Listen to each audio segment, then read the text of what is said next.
प्रकाश जी को कहूँगा कि विमोचन के पहले डीसी मैडम, जैसे कि मैंने सबका इंट्रोडक्शन करवा दिया है, मेरे बहुत ज़्यादा निजी लोग भी यहाँ बुलाए, बिल्कुल ही एक से एक धुरंधर मूवी आई है तो धुरंधर ही है मैम सारी, और वेराइटी भी है, प्रशासन से भी, पुलिस से भी, और सब अलग अलग प्रोफेसर भी, सब संस्कृत का भरमार है।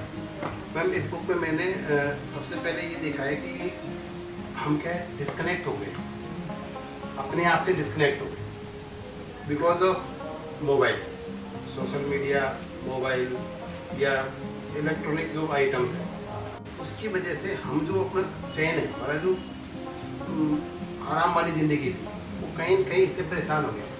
कि कोई भी हम लोग हैं, सारे लोग हैं जो कम से कम 6 घंटे फ़ोन चला रहे हैं, 7 घंटे फ़ोन चला रहे हैं, 10 घंटे फ़ोन चला रहे हैं, और 220 ग्राम का फ़ोन हर व्यक्ति के हाथ में, किसी किसी के पास में 2 भी है तो आधा किलो हो गया, उनको आधा किलो वजन को लेके घूम रहे हैं। एक दूसरा बर्डन बहुत ज़्यादा आ गया, सोशल मीडिया पे कुछ भी कोई डाल रहा है, कमेंट आ गया, रात को 2 बजे भी कमेंट आ गया तो हमारा दिमाग बेचैन हो जाएगा। इस बेचैनी को दूर करने के लिए, और हम जो डाइट ले रहे हैं, जो डिजिटल डाइट ले रहे हैं, उसमें क्या है, हमारी प्लेट में ज़्यादातर मानसिक चीज़ों में फेसबुक, यूट्यूब, इंस्टाग्राम, ये सब है।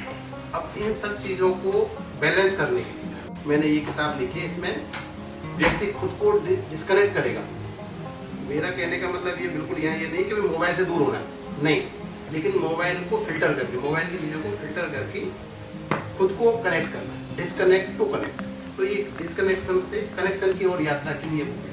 और आने वाले टाइम पे 5 साल 10 साल बाद मुझे लगता है हम सबको ही, आने वाली पीढ़ी को भी इसकी ज़रूरत पड़ेगी। हमारा समय तो खैर ठीक है, फिर अभी भी आने वाली पीढ़ी में बहुत ज़्यादा AI के ज़माने के लोग हो गए हैं अभी तो बच्चे, वो तो बचपन से ही मोबाइल का यूज़ कर रहे हैं। तो हम अभी से ही सामाजिक क्रांति लाना चाह रहे हैं। अगर डिजिटल डिटॉक्स सेंटर खोलें तो उससे क्या आने वाले टाइम पर लोग बाग बैठ के बात करें। मान लीजिए मैं और मेरे फैमिली वाले लोग कहीं बैठे हैं, रेस्टोरेंट में खाना खाना चाह रहे हैं, वहाँ खाना खाने नहीं खाएंगे, बिल्कुल खाना नहीं खाएंगे, क्या करेंगे, सब अपने अपने मोबाइल चला रहे होते हैं। अब सब मोबाइल चला रहे हैं तो वे खाने का यूज़ भी नहीं हो रहा और अपनी बात भी नहीं कर रहे हैं। मैं तो ये कहूँगा कि हम लोग आपस में मियाँ बीवी भी एक दूसरे को नहीं देख पा रहे होते। क्यों? टाइम ही नहीं है, हमारा सारी निगाह कहाँ है, मोबाइल पर। एक बात हो रही है, हम सब लोग पासवर्ड लगा के बैठे, ऐसा कोई व्यक्ति नहीं जिसके फ़ोन में पासवर्ड नहीं है। इसका मतलब कहीं न कहीं हम बर्डन लेके चल रहे हैं या कुछ न कुछ छुपा रहे हैं। किससे छुपा रहे हैं ये मुझे पता नहीं, हम सब लोग, इसमें मैं खूब शामिल हूँ, मैं ऐसे बाहर बिल्कुल भी नहीं, लेकिन कहीं कहीं बर्डन लेके चल रहे हैं कि ये किसी को पता लग जाएगा। पासवर्ड क्यों? आपका UPI है, यहाँ तक पासवर्ड चल जाएगा, लेकिन सोशल मीडिया का पासवर्ड क्यों? क्या मैसेज करना चाह रहा हूँ? ये भी बर्डन बहुत ज़्यादा है। अब डिजिटल ईगो पैदा हो गया हम सब में। पहले तो क्या आमने सामने लड़ते थे कि मैं लड़ रहा हूँ किसी से, आमने सामने बैठ के लड़ते थे। अब आमने सामने बैठ के कोई लड़ नहीं रहा है। क्या लड़ रहे हैं? मैंने कोई यूट्यूब पे मेरा कोई वीडियो डाला, किसी ने कमेंट कर दिया, कोई बात नहीं, अच्छा कर दी तो ठीक है, नहीं करा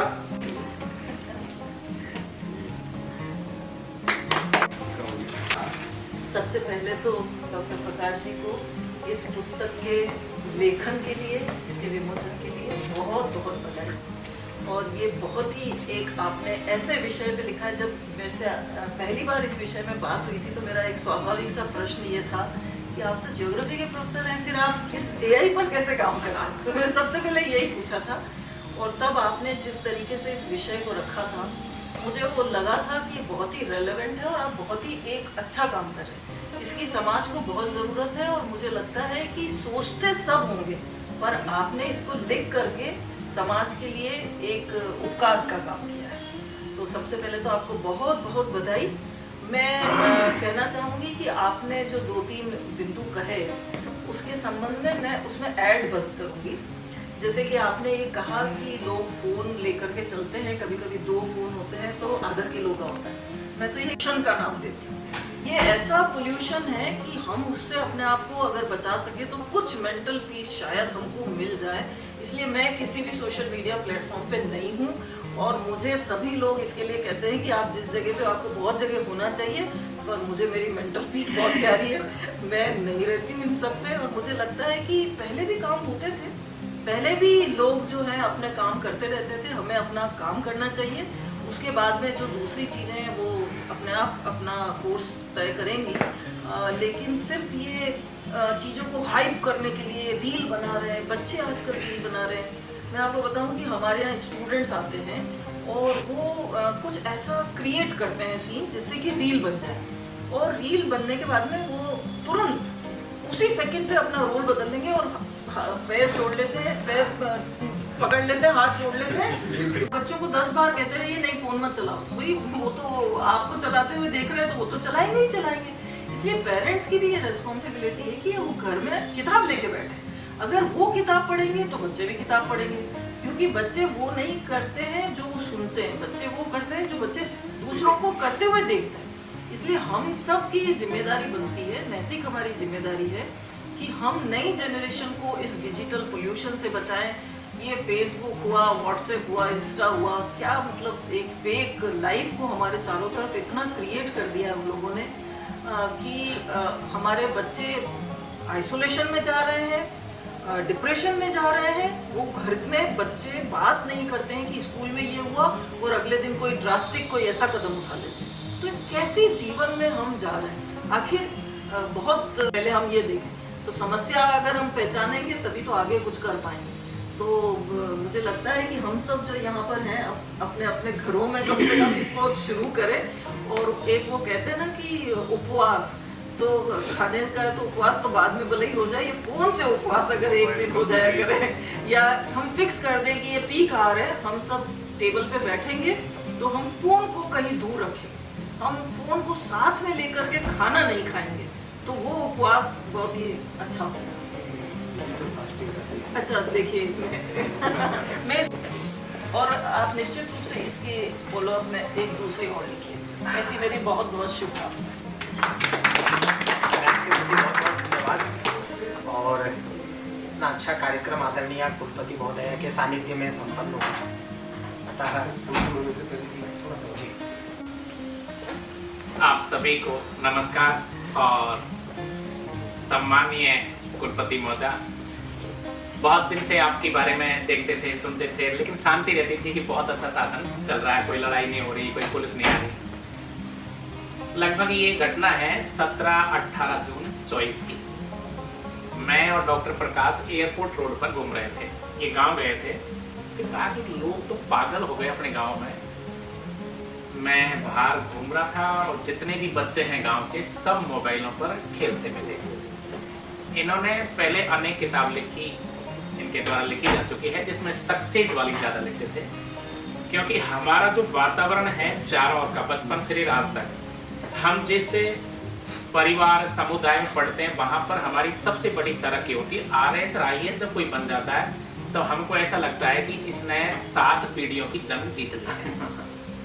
डॉक्टर प्रकाश भी उसी कड़ी का एक बीज है, लेकिन जैसे ही इन्होंने अपने आप को चेंज करना चाहा, तो जब सक्सेस वाली किताब लिखी थी तो मैंने कहा कि कैसे करेंगे, बच्चे तो बिगड़ेंगे।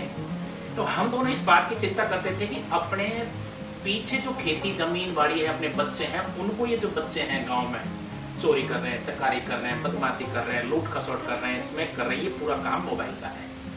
तो ये घटना 17-18 मई 24 पर इनके दिमाग में आया कि मैं ऐसी किताब लिखूं जो हर व्यक्ति विशेष पर लागू हो। उस वक्त नहीं लग रहा था कि ये वास्तविक रूप ले लेगी, लेकिन ये 3-3 महीने तक जब नहीं बीते थे तो मैं कहता क्या कर रहा है, बहुत बड़ा काम कर रहा हूँ, क्या कर रहा है, बहुत बड़ा काम कर रहा हूँ। तो आज ये बहुत बड़ा काम हम सबके सामने आया है। 12,61,44,000 सेकंड एक ओलंपिक का खिलाड़ी 100 मीटर दौड़ के लिए प्रैक्टिस करता है, सिर्फ 9 सेकंड दौड़ने के लिए। 4 साल तक 12,61,44,000 की प्रैक्टिस करता है, और उस प्रैक्टिस का परिणाम कितनी देर में आएगा? मात्र 9 सेकंड में। लेकिन जैसे वो विजेता बनता है तो पूरा विश्व जानता है, लेकिन जो विध्वंसक शक्तियां हैं मोबाइल में जो अपना जीवन नष्ट करती है, उनका कोई इतिहास नहीं लिखा जाता। तो ये किताब ऐसा वर्ग जो नष्ट हो रहा है उसे सोचने को मजबूर करेगी, उनका जीवन को साधेगी, और उन सब में सबसे बड़ा आविष्कार मोबाइल का है। रेल का आविष्कार है तो यात्रा का है, रेडियो का आविष्कार है तो हमें सूचना देता है, समाचार देता है, लेकिन मोबाइल एक ऐसा आविष्कार है तो दोनों ही चीज देता है, जिसमें विध्वंसात्मक भी है और सृजनशीलता भी। यदि इसका किसी ने उपयोग किया है तो वो लोग बहुत दुनिया में आगे बढ़ गए, और यदि इसका किसी ने दुरुपयोग किया है तो उनके परिवार नष्ट हो गए। तो डॉक्टर प्रकाश को बहुत बहुत बधाई कि उन्होंने ऐसे वर्ग को छुआ है जो नष्ट होता जा रहा है। समय लगेगा, लेकिन निश्चित रूप से एक किताब हर व्यक्ति के हाथ में जब पहुंचेगी तो निश्चित रूप से परिणाम अच्छे ही आएंगे।